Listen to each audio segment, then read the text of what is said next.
think we'll go ahead and get started here. We'll start, as we do all things here at St. Augustine, with a prayer. In the name of the Father, and the Son, and the Holy Spirit, amen. This is a prayer written by John Sanders. We read many prayers from him. He was a principal here in the 80s, 90s, and passed away in 2001. Loving Father, please guide my son to always do your will. Allow him to see what is really important and remind him how much I love him. Send good and wholesome friends into his life. Keep him safe, bless him with good health, and give him the courage to do the right thing when difficult or tempting choices cross his path. Make my son strong in character, rich in sympathy, generous in spirit. Bless him with a gentle nature and a kind heart. Let him become a man committed to the gospel of your Son, Jesus. Grant him a lasting faith and lead him to a profound love for you, his family, and himself. Amen. St. Augustine, pray for us. In the Father, and the Son, and the Holy Spirit. Amen. Well, thank you very, very much for finding the right place tonight. We had some musical events going on here, a little dance going on. We had double scheduled some events for the lobby, and then they decided that since we needed to record this one, the best venue to record was here in the library, so that's how we wound up in the library, and the senior financial aid night wound up in the theater. So thank you for your flexibility and for climbing the stairs. Appreciate it. So I am Jerry Ray. I am one of the counselors here. I have the end of the alphabet. For those of you whose names are Newell through Zizo, your son will be on my caseload. Mr. Golden is not able to be here tonight. He's actually away on a college tour right now. But he has the beginning of the alphabet through Gaston, and Miss Colorado, who will be my co-presenter here, will have the middle of the alphabet from Girding through Nearing. So we will be your son's counselors for the next several years, sophomore, junior, and senior year.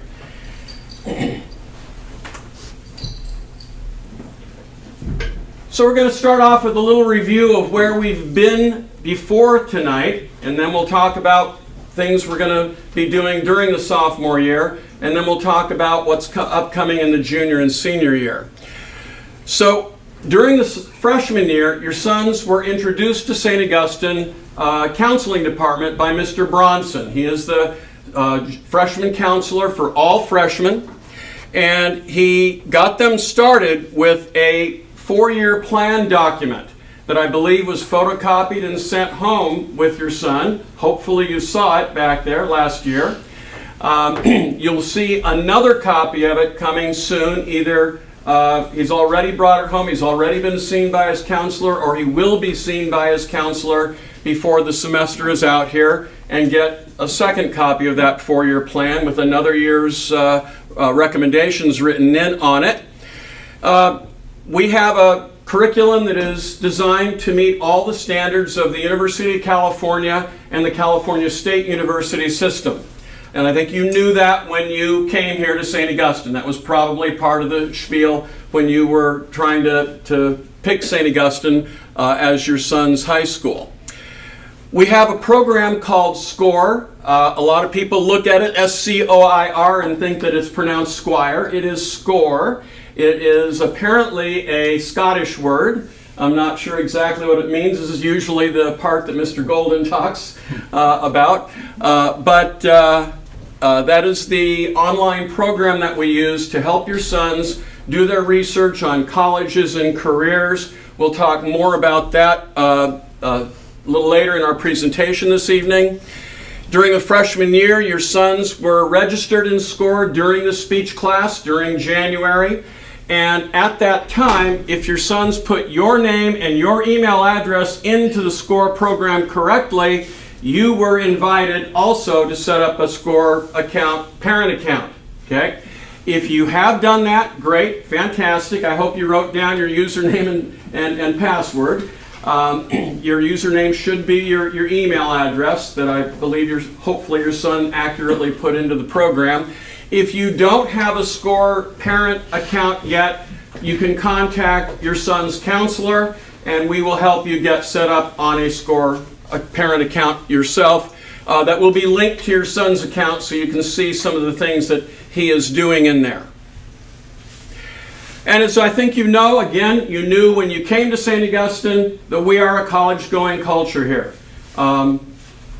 We understand that everyone is unique, and occasionally there's a student who is maybe better served with a different path, but 99+% of our graduates go on to either 4 or 2-year colleges, and that is the assumption of our curriculum and what we're doing here for the most part. Okay? And I'm sure that you're here tonight frankly because you're expecting your son to move on to college when he's done here at St. Augustine. The sophomore year. As you know, your sons were invited to take the online PSAT last month at home through the Revolution Prep website. The scores should be available, again, right there through the Revolution Prep website. Hopefully you've all seen those. If you haven't, talk to your son about getting hooked up with those. Again, Mr. Golden is kind of our expert on campus about that. If you have any questions, you can contact him next week sometime. Meetings with counselor. We meet with students twice every year. So Mr. Bronson not only had that first semester meeting freshman year, he also met with your son sometime during the second semester to check in and make sure things were going well. We are checking in with your sons now. I know Mr.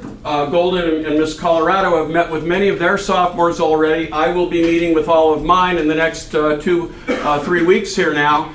And we are talking to them about the activities, what they're involved in, encouraging those activities, and making recommendations for their junior year courses already. And you should see that 4-year plan come home again with the recommendations for the junior year courses on it, if you would like to discuss the curriculum with your son regarding those things. Your son will be registering for his junior year courses during the second week in February. So during the beginning of the second semester is when we'll do the course request and registration time. Our meetings, the second semester meeting with your sons will focus on getting the conversation started about college and career. What I always say to my sophomores is, you're only a sophomore, you don't have to know what major you want and what career you want yet, and you don't have to know what college you want to go to yet, but it's time to start thinking about those things. And some of your sons do have a great idea already. It's amazing how many of them have some really great ideas already about what they want to do. And some of them are saying, oh my gosh, really, do I have to start thinking about that now? And most of them are somewhere in the middle there. But we will get the ball rolling on those conversations, especially during the second semester meeting with your sons. We also will be doing another SCORE in-service. We do a SCORE in-service with your sons every year. Freshman year was during the speech class where we got them registered. This sophomore year, we will meet with them during March, have them here in the library actually, and we'll go over how to use SCORE for college search, the SCORE career interest assessments that Ms. Colorado is going to talk a little bit more about in a few minutes, and talking about getting started with their activities and awards section so that they can be thinking ahead and preparing for that activity list on their college applications and remembering some of the things that they've done and getting ready for those college applications. Some of the involvement that we talk about, and again on your PowerPoint there you have a copy of it. We will post this PowerPoint online, and the recording of this evening will be online also. There's a lot of great things. Campus activities, many campus clubs, Key Club, Interact Club, there's a car club, there's a number that we probably have 25 different clubs on campus, right? Somewhere in that range. ASB, Loyal Sons, a variety of things there for them to get involved with. Some of your sons would love to be involved in the newspaper, or maybe you could encourage them to get involved with the newspaper. Photographers and writers are what they're looking for there. National Honor Society will be second semester sophomores and juniors are the ones that are invited to, who have top grades will be invited to join the National Honor Society and do tutoring. Campus ministry is always looking for people in the mass band to be Eucharistic ministers and lectors. The drama is always looking for people. And over here in the community, there's a wide variety of things available in the community for them to be doing their service hours and getting connected. I'll tell you right now, what college reps tell us is that what they're looking for in a college application are students who have been fairly deeply involved in a couple of two, three, four things that they did a lot of service with or a lot of activity with. They're not looking for someone who did 25 different things for 1 or 2 hours each or one day and then it was one and out. They're looking for people who got involved. I recommend to a lot of my students, especially if they love sports, look into being a referee or an umpire in the Little League. There's a lot of teenagers that do that, and that's leadership. I chuckle with them and say it's the one place where you get to look at adults and tell them to shut up and sit down. Okay? Respectfully, hopefully. Okay? But there are things like that. There's the Natural History Museum is always looking for docents over the summer. They love teenage boys from St. Augustine to come and work with their youth program. So there's a lot of involvement opportunities out there. Coming up in the junior year, just very briefly, won't spend a lot of time on this, but they will take the PSAT National Merit Scholarship Qualifying Test on campus for real, so to speak. It'll be electronic again, just like it was this year, except it'll be here on campus. We got our feet wet with it the very first time it was done electronically this year here on campus, and everything went very smoothly actually, so that was good. We will have them update their SCORE program with their college list of colleges they're following, update their activities, and then during the second semester, so a year from this fall, so a year and a half from now basically, we will be inviting you to come in for a family college meeting with you and your son's counselor. Okay? The junior parent college night is always near the end of January. So next year, if you're wondering in November, gosh, did I miss the junior parent night? No, it's going to be held in late January, and that's what kicks off that season of family meetings to go over college lists, colleges that would be a good match for your son, and to answer any questions you have about the search and application process that will be coming up. SAT and ACT, again, Miss Colorado will talk a little bit more about that in the next few minutes. And if you stay for the second presentation tonight at 7:30, Jonathan from Tried and True Tutoring will go in some detail about SAT and ACT exams and the difference between them and how to make best use of them. Testing is not as high stakes as it once was. I'll say that briefly because almost all colleges out there are test optional. A number of colleges are test blind now. The UC and CSU system in California will not use test scores at all in admission decisions. University of San Diego locally will not use test scores for this admission cycle or the next one, I don't think. A handful of schools still require them. Georgetown and MIT and the Florida Public still require them. So you'll hear a little bit more about testing later on this evening. And then at the end of junior year, going into senior year, we offer a summer workshop. If you're interested in that, it's very affordable. We do it here in the library. We get your sons started on all of their college application essays. We get them started on their college applications. The apps go live typically on August 1st, and we do the workshops that first week in August, second week in August, and so that will be available if you choose to do that. Senior year, we will kick off, well, it really kicks off with that junior parent night and all the second semester activities of junior year. but it's important for students to begin the senior year with their grades intact, as good as they can be. Okay? If they choose to be an early action applicant, the grades that colleges will see and evaluate them on will be the grades through the end of their junior year. So the sophomore and junior grades are really, really important. Hopefully your son is aware of that.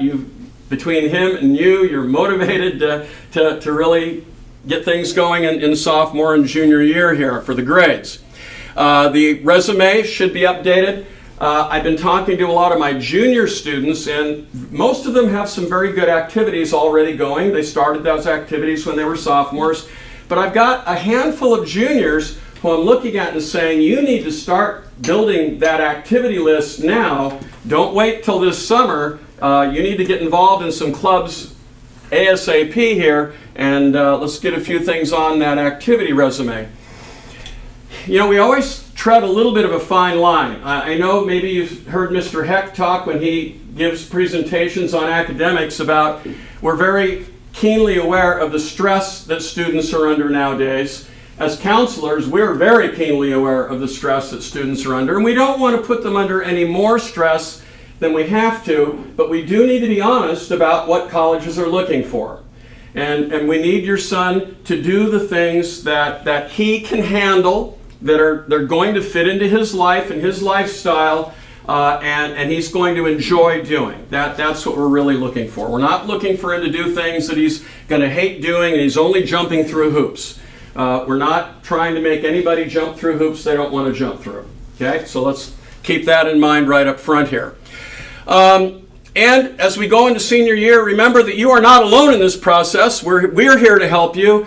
And how many of you have an older son or daughter that's already gone through this? Put your hand up. If you look around, there's a handful of parents that are experts also.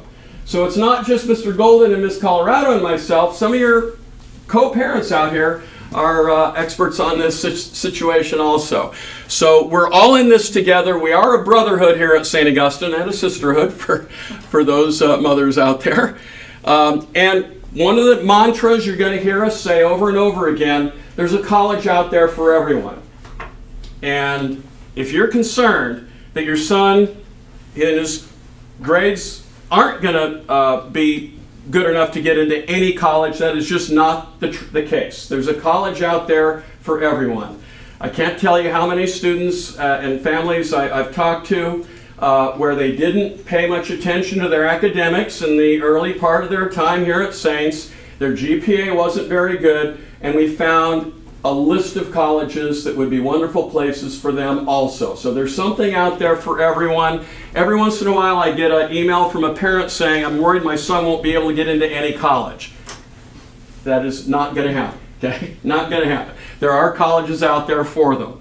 And, you know, I also, we encourage students to think about going to a four-year college, but the two-year college system is a great way to go too.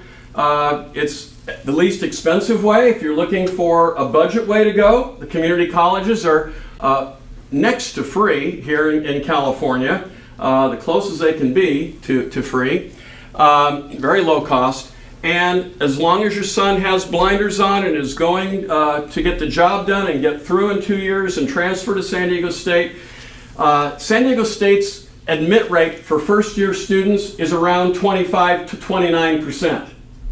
Their admit rate for transfer students is over 65%. So that transfer route into San Diego State is a wonderful way to go if that is in your family plan. Again, like I say, we encourage them to look at four-year schools, but we are more than open to helping your son do the two-year route if that's what they want to do. My last slide here will be briefly a little bit about preparing to pay for college. We had a college topics night a month ago, or 3 weeks ago actually, and we had a financial aid expert there. Did anybody hear that presentation? A couple of you did? Good, okay. So he got you prepared. You're the experts actually. You probably know more than I do about it now. But for those of you that haven't done the college finance route in a number of years, That FAFSA right there is the most important thing, the free application for federal student aid. That's what the senior parents are hearing in the theater right now. They're going over the FAFSA line by line. It was redesigned this year. It's a brand new document, and we've got an expert talking to them about that right now. There are net price calculators available on every college's website, and also at the College Board website, and a handful of other general college websites. So if you would like to get kind of a head start on what college is going to cost, take a look at some of those net price calculators. Net price means that, frankly, very, very few people pay full sticker price for college. Most people get some kind of financial aid, whether it's need-based aid, merit aid, athletic scholarships, whatever it may be, okay? And so you can go to these net price calculators, put a little bit of your information in, so about 5 to 10 minutes of your time putting some of your data in, and it'll kick back to you what you will, the kind of aid you will probably get at that particular college. So you might want to take a look at some of those. And with that, I will pass it over to my colleague, Ms. Colorado, who will walk you through SCORE. SCORE is another great place to find information on college costs and the like. So I apologize, my back will kind of be to you as I navigate the SCORE website. So I've logged in here on the student side because our counselor side is different, the parent side is a little bit different too. So I'm logged in on the student side.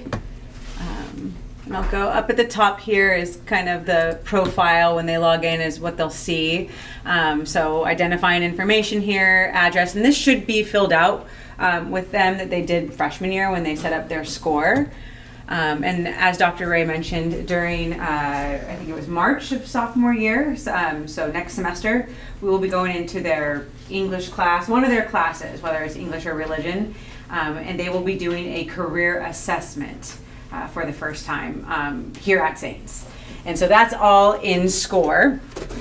So we use SCORE, I call it the communication tool with parents and especially with students and counselors. So when they apply to college come senior year, let's say they're applying to SDSU, UC San Diego, and USD. Those colleges all have their own application system. The UC has its own system, the CSU has its own application system, and then there's the Common App. So there's a lot of accounts that the seniors have to create, and SCORE is kind of this one place, one area where they can list all of the colleges that they're applying to. And we as counselors, we send their documents, their transcripts, their letters of recommendation, all of that gets sent via SCORE. So it's kind of our big communication tool for students to counselors, and then counselors/saints to the colleges and sending their documents. So this, my college section, let me make this a little,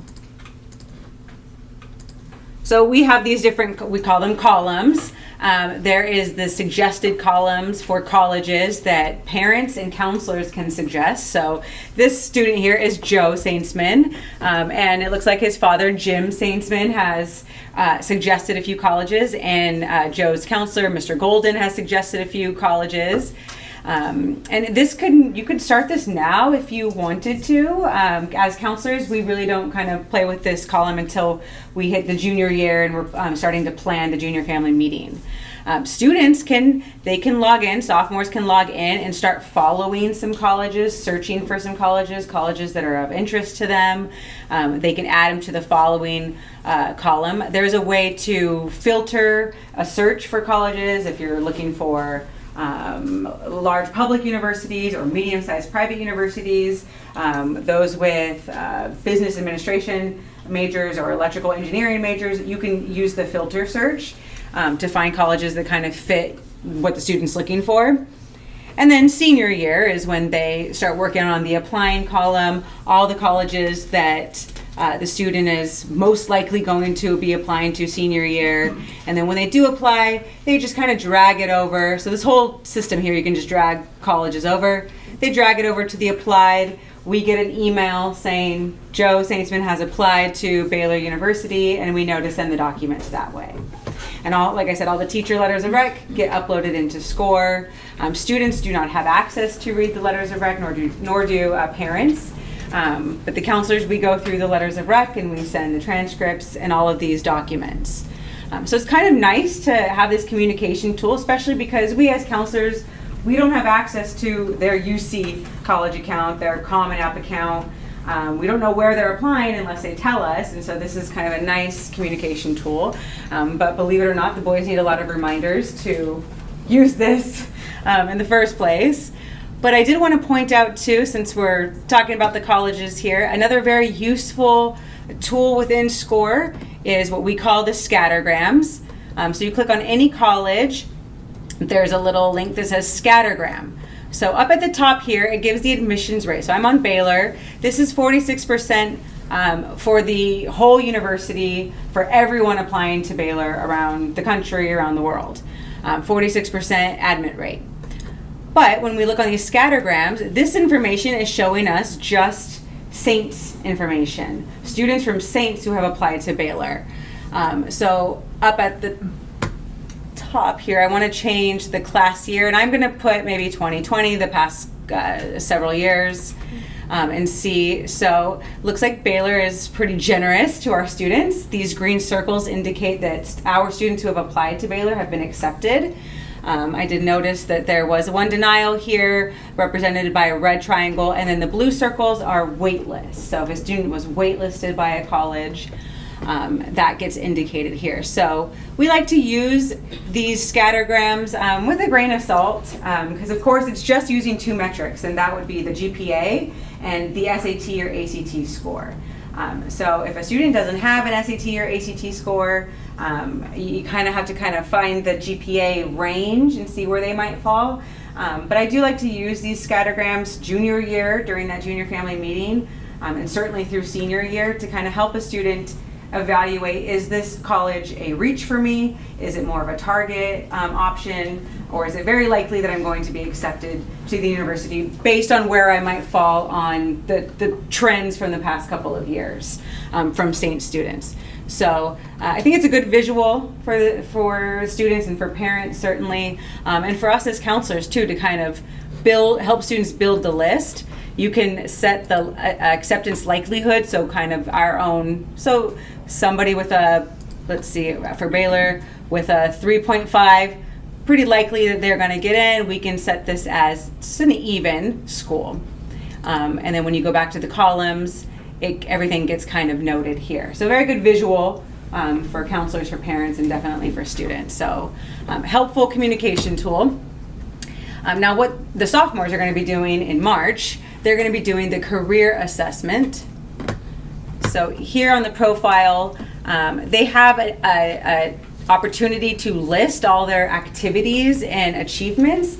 It's kind of nice to start building this now, because certainly they forget certain awards that they may have gotten or received, how many hours they do an activity. So it's nice for sophomores to start building this now and then continue to use this tool through senior year. Teachers and counselors have access to this information, so when we get ready to write letters of recommendation, it's very helpful to see all of this. And when they apply to college, it's nice to kind of revisit this information. It's a resume, essentially, put on here. But in March, they will be doing these career assessments. So this, we had one in the past called U-Science. So if you have a son who's already passed the sophomore year, you probably remember us talking about U-Science. We had a different assessment prior when we were on Naviance. And so it is now changed again this year, and it's called the Principles U assessment. So this is going to be brand new for our Saintsmen to do this particular career assessment. But same idea, every sophomore year we'd like to introduce the students to a career assessment to get them to answer these questions, and kind of they get matched to careers that are highlighted by their strengths and kind of how they've answered these aptitude assessments. Okay, so I did do it earlier. It takes about, I want to say, I may have rushed through it a little bit, but I would say it takes a good half an hour to 40 minutes to fill out. And so good information for us to have to plan how long our students need to take this assessment. Because the one that we used prior, it was like, I think 12 different assessments, and they were each 5 to 10 or 15 minutes long. And so they can do a little bit at a time, pause, revisit it. Whereas this is just you sit down and you do the assessment. So it takes about half an hour, 40 minutes. You get this nice little diagram. I don't know if I could make it any bigger, but it gives you some information about your personality. So here it said that I am most like the problem solver. It gives information of what a problem solver kind of looks like. And then other attributes that I scored high on were the helper and the inspirer. So kind of interesting to see this information, a little bit about their personality, and then how those traits can be related to different careers, different fields. So this PDF is more about kind of my personality in the assessment. Then this Discover Careers tab now has linked in alphabetical order a variety of jobs that have come about based on my assessment that I took. And then you can click on, you can save them, you can click and learn about the career. Gives a lot of information, median yearly income, the education level needed, tasks that you do, majors to maybe pursue in college. So a lot of good information, and it might be the first time that the students have done this type of career assessment. You know, and I've met with the sophomores, and I'm starting to meet with some juniors now, and even juniors kind of are still a little bit undecided, and you'd be surprised by how many seniors are also kind of undecided and not sure exactly what they want to major in college. And I like to let them know that being undecided is kind of like being open-minded to possibilities, and our U.S. college system with our general education allows students to try out different things, test out different classes. But I do think taking these career assessments is a really good step in kind of working through that undecided aspect. And I think that's all that I have to share with SCORE. That's kind of a lot, but very helpful tool for all of us. For you to log in senior year and see where is my son applying to, and are their documents uploaded yet? So it's a really big tool for you come senior year for your kids. Okay, so we're going to move on for just a very brief amount of time right now. We're going to talk about NCAA eligibility, and that certainly is not something that applies to everyone, but wanted to cover it very briefly. So the NCAA is the governing body for most colleges, large colleges especially, D1 colleges for sports. Some of your sons fancy themselves to be, and you know that your son is a good athlete in some cases. So if they think they may be able to play at the D1 or D2 level, they need to get registered on the NCAA website. Like I said, I won't belabor it a lot right now, but briefly, the website is used to certify college athletes, especially at the D1 and D2 level, the higher, more competitive sport level. The NCAA will review the academic record and the amateur status of your son. Students can begin registering during the sophomore year. Many athletes don't register until the junior year, but they need to register sometime before the middle of junior year for sure if they think that this is something that they want to pursue in college. If they think that they may be a D3 type athlete, Division III are the smaller colleges, not quite as competitive, although I think some D3 people would like to argue that. They think they're pretty competitive too.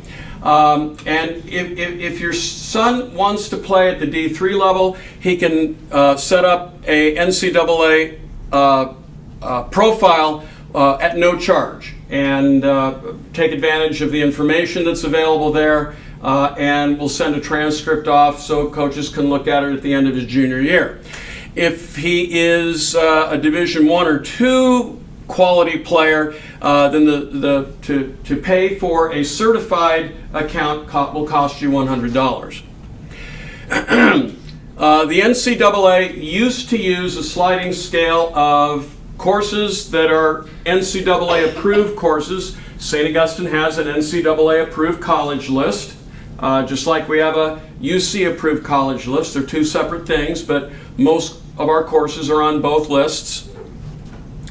And they finally put an end to that. They don't use the sliding scale with the test scores anymore. A few months ago, NCAA came out and said they're not going to be using ACT or SAT test scores any longer. So the 2.3 is the minimum GPA at the Division I level. They have to take 16 core courses, which is no problem in the Saints curriculum. All of our students have that. 10 of them have to be completed by the end of 11th grade. Again, the Saints curriculum, that is really no problem. Everybody gets that done and more during their time here. So with that under our belt, we're going to move to standardized testing a little bit here, talk a little bit about that, and I'll turn it back over to Brianna Colorado here. Again, you already heard my little spiel that most colleges are test optional now, but it still is a good idea to have a test under your belt. Yeah, so some of the words that maybe you might want to jot down were test optional, test blind, and test required. So if a college is test optional, a student can decide to take an SAT or ACT or not. And even if they do take the SAT or the ACT and have a score, they can decide if they want to send that score or not to the university. They can pick and choose, maybe send it to some schools on their list, but not all the schools. So those for test optional. Test blind, again, they do not want to see the score. They don't want to see any creativity in trying to get them the score either. And so those are test blind. And then test required, of course, there are still some colleges that are test required. The public schools in Florida have always been test required, even through kind of the worst of the worst times in 2020. And so with testing, the sophomores will take the PSAT next year. I think, as Dr. Ray said, I think having a score on file is a good idea, and things can certainly change between now and your son's senior year. But if we're kind of talking about current trends, even with test optional and a lot of schools moving to test blind, I think having a score on file is still a good thing to plan for, even now through sophomore year. I'm working with a senior right now who's an athlete and wanting to, I think, apply to one of the military schools, and they are looking for a score, and this senior doesn't have a score. He has a PSAT, but they're looking for an SAT score, and all of our Southern California sites are full. For December, it's very hard to take a test in Southern California. And so I think just planning, you're here for kind of planning for the future and through senior year. And so I think kind of keeping that idea that planning for an SAT, whether it's the end of junior year that your son takes it or the beginning of senior year. We have been offering the SAT on campus in October the past couple of years, and I think it's been a nice thing, and hopefully we continue to do that. I know they can change in the next 2 years, but I think it's important to at least plan for your son to take the test at some point in a junior year or senior year. So the PSAT, the sophomores took it with Rev Prep this year at home. It was brand new for our entire nation to be testing online. The PSAT was online for the first time this fall, and so it was a learning experience for not just us at Saints, but everyone across the board, across the nation, and even for the College Board who was putting on this online PSAT. But next year it will be online for your sons to take the official PSAT and NMSQT here at Saints. And the NMSQT is used in the 11th grade, so students score, the top 0.5%, the 99.5th percentile then they can qualify for some nice awards with their PSAT score. But that's only offered in the 11th grade, and it has always been like that. So just kind of planning for the future for that official PSAT and MSQT going into junior year.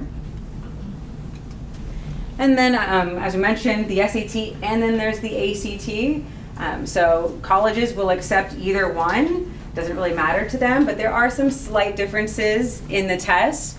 The SAT, starting in this spring, will now be fully electronic, so that will also be new for our juniors. They'll be the first class to take this online SAT. So I'm sure that there'll be another kind of learning curve with that. It'll be ready to go by the time your students are juniors and seniors. The ACT is still regular pencil paper, and there hasn't been any word yet of them moving like officially 100% to be online. So maybe that could be a difference by the time your son is a junior or senior and deciding, do they want to take a paper pencil test or an online test? But generally speaking, the math, the reading, and the English is the same. The ACT does have a section called science reasoning, but it's not that the students need to memorize the periodic table before they take this exam. It's more about critical thinking and being able to read and digest and understand charts, scientific charts. So it's really more critical thinking and a reading test, reading diagrams. But that is the difference between the ACT and the SAT. The timing per question, too, is a little bit different. I think the ACT gives less time, but their questions are more straightforward. I've seen that the ACT can be a better option for any students that might have extended time, because then they get the longer time to answer these more straightforward questions. So I think those are kind of the biggest difference between the SAT and the ACT. And then we have test prep, and of course Jonathan is going to be staying after 2 to talk more about the SAT and the ACT. And he's with Tried and True, one of our test prep companies that we work with. We also partner with Rev Prep. Like I said, your sophomores took their practice PSAT with Rev Prep. Rev Prep also has other tutoring options, not just test prep. It's all online options, whereas Tried and True is in person. Students come to campus and work on their test prep that way. And then of course the College Board, the ACT, they have their own free resources. Khan Academy is another free resource that's linked to the College Board as well. So there's a plethora of resources and information to kind of get them prepared for these standardized tests. Okay, we're ready to begin to wrap things up here tonight. We are going to be a little early. How about that? Great. Good for us. We want you to remember that this is, as it says here, a developmental process. Your sons are still developing. The brain is still developing. We're all well aware of that, especially that frontal lobe, right? Okay, where the decisions are. I'm always in awe of the change that comes over students from when I meet them as sophomores, and sometimes I meet them as freshmen even if there's an issue going on there. And by the time I'm sitting with them as seniors and talking about their future life beyond Saints, and they've matured so much. Most of them, anyway, let's put it that way. The vast majority of them have matured so much. So keep in mind that not everybody's student is going to be in the same place. So if another parent is saying that I had this discussion with my son, that may or may not be an appropriate thing for you to be discussing with your son. He may be beyond that. He may not be up to that point yet to talk about those particular issues. So you need to know where your son is at any given time. Some are more ready to discuss college right now as sophomores, but most of them are really not quite ready to have much of an in-depth discussion about colleges yet. And they're going to change their mind. Some of them are going to say, well, you know, my sophomore year here, I like drawing, I like designing things. I think I want to study architecture, where there's some good schools for that. And by the time they're a second semester junior, they're talking about medical school or engineering or something completely different. So keep that in mind also as we go through here. And remember to be good to each other. Of course, as parents, you're coming to our events and talking to each other and hearing the scuttlebutt from somebody else about some other people. Try to be Christian about all that and keep everything with a grain of salt. Make sure that you are doing your best to be a good neighbor, a good part of our Saints Brotherhood here as we go forward. One of the things that I advise senior parents, I'll give you a hint right now, 2 years ahead of time, I'll tell you right now what I tell the senior parents. Identify 1 day a week to talk about colleges, and the other 6 days are college discussion-free days. Your son doesn't have to worry and fret about being blindsided when he comes home from school or comes home from practice with, did you do what I told you to do yesterday? It's coming up on Friday evening or Saturday morning or whatever you agree, Sunday evening maybe, or Thursday afternoon is our time to talk about colleges, and we won't blindside you at any time prior to that, but when that time comes, you need to be ready with those answers for what we said we would get done for this next week. So at this point, give your sons a little bit of breathing space. The concern right now is their activities, getting involved in things, being active, okay? And with that, do we have any questions tonight? Yes? I'm wondering if the school or the college counseling department has relationships with people at other schools. As high schools or colleges? Colleges. Yeah, so Yes. as you get to know someone, you have relationships with people at different schools, you can begin to build bridges perhaps to support, a child going in a particular direction. Right. As I said, Mr. Golden right now is on a college tour with other college counselors and meeting and getting tours of, I think, 3 different colleges in the Midwest somewhere. I think he's in St. Louis area. Remember where he went? I don't remember where he went. But I've done many of those myself. As you can imagine, we have very close relationship with USD, San Diego State, and UCSD, our local schools, and we know several people over at Point Loma Nazarene. So those are, we ask them to come here and put on evenings for us. If you were at the College Topics Night, we had 3 representatives from the local colleges doing presentations there. Our job is to make sure that other colleges know what the rigor is here at St. Augustine. And that's what we do.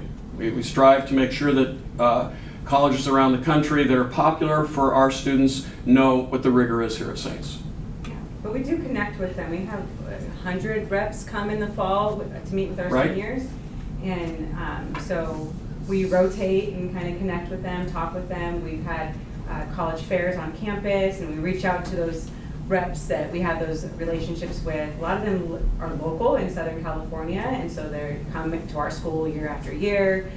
They get to know us. So a relationship can be established before the whole process of applying to college. Well, they know us, we know them, and then we will present our students. They trust our letters of recommendation.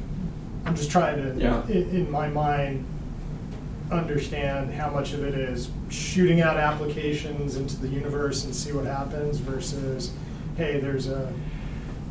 Yeah, the idea that a student will have a leg up because he's a St. Augustine student, not necessarily because I have a relationship with that admissions officer and he's going to do me a favor to admit one of our guys. I'm not asking for a quid pro quo. Yeah. I So, was trying to... like I said, we want to make sure they know who we are at Saints. In addition to what Ms. Colorado was talking about, there is an annual NACAC, we call it, National Association of College Admissions Counselors. 2 of us go to that every year. We rotate going to that, where we hobnob with our not only fellow high school counselors, but we get to know many, and we go to dinner with the people from Villanova every year. Yeah, I know Michael there very well. He's the admissions director. Thank you. And they know us. Yes. So, quick question. Our son is great. We found out through other folks that the USD program, right, where Yeah. you have the certain GPA and certain number of honors or AP The classes. Torero Promise. Right. So we found out about that probably a little later than we would have liked to, and that's our fault. And so as we're having conversations with him, it's impossible. I can't do it. I'm like, you take that attitude, and then it will be. And so as a parent, I'm sort of stuck between the position where I'm like, you can't tell me anything's impossible. If you want to do it, you can do it. And the 16-year-old boy who generally does everything right, but in this sense seems to have a wall up.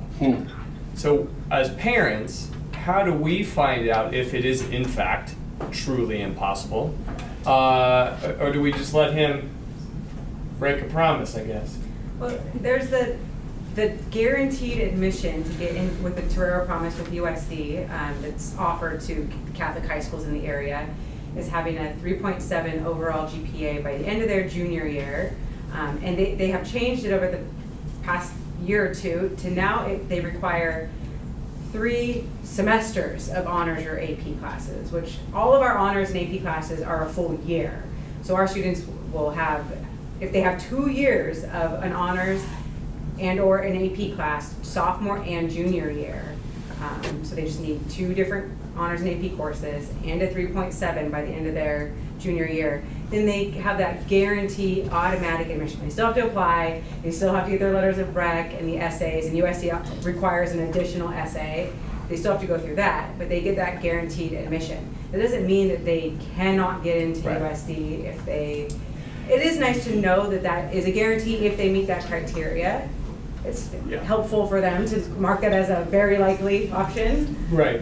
But maybe the thing for me to understand is the honors track here, you have to kind of have already planned ahead and scheduled. Like he has no honors and no AP in sophomore year, so it actually may be impossible for him to get that part. Here's the thing about the Torero Promise. When they came out with that, 7 or 8 years ago, 9 years ago, I kind of chuckled because every student who qualifies for the Torero Promise would have been admitted to USD anyway. Right. A good number of students who don't have any honors or AP under their belt but have a 3.4, 3.5 are really good candidates at USD anyway.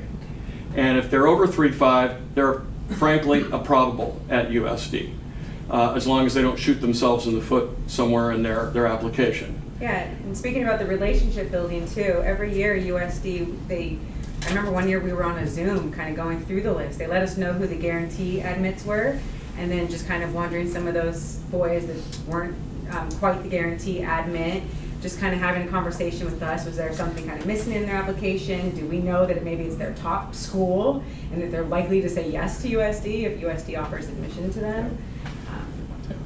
So,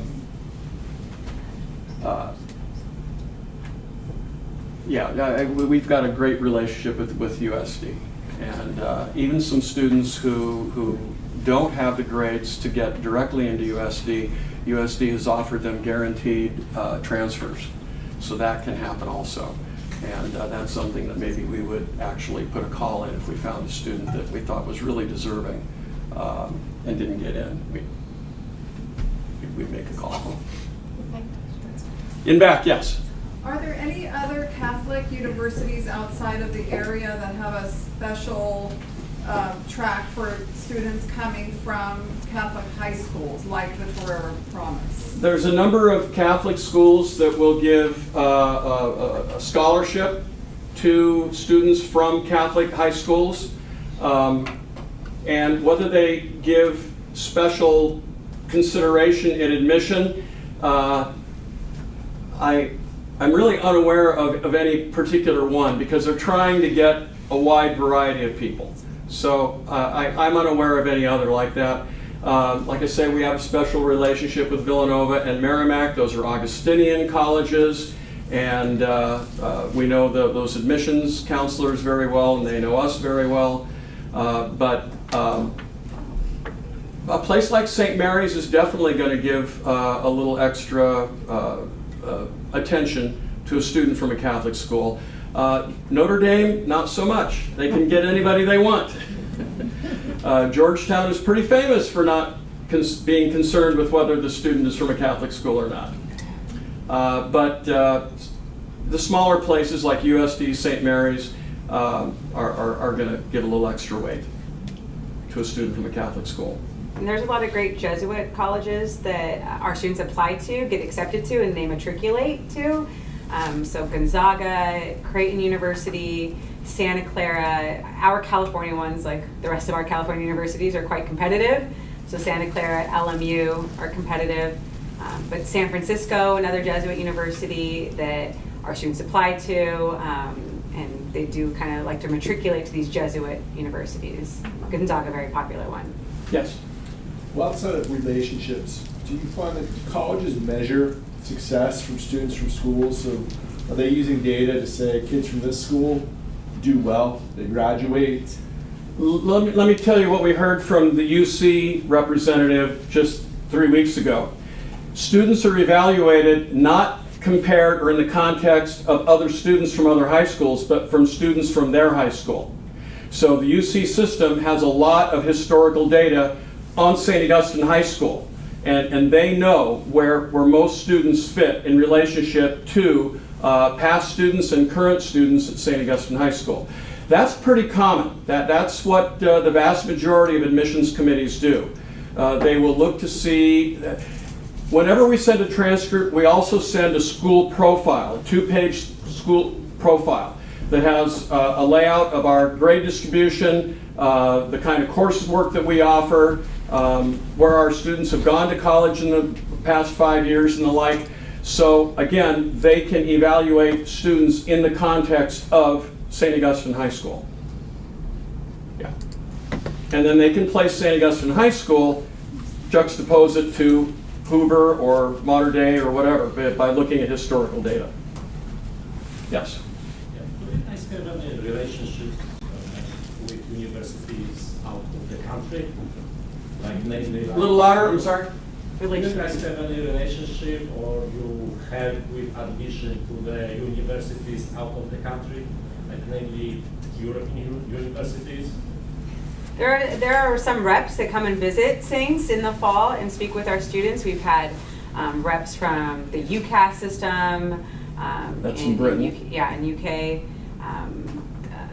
We had some from Mexico. There are reps every year that come from some schools that many of our students apply to in Mexico. Spain, University of Navarre. Mm-hmm. So we do have reps that come to Saints and they sign up the same way our domestic college reps sign up with our system online, and they are willing to visit our school and they want to meet with our students and kind of recruit here in the U.S. and in California. So one European area that's become fairly popular are the Swiss schools, especially the hospitality and business schools, Lyon and a couple of others.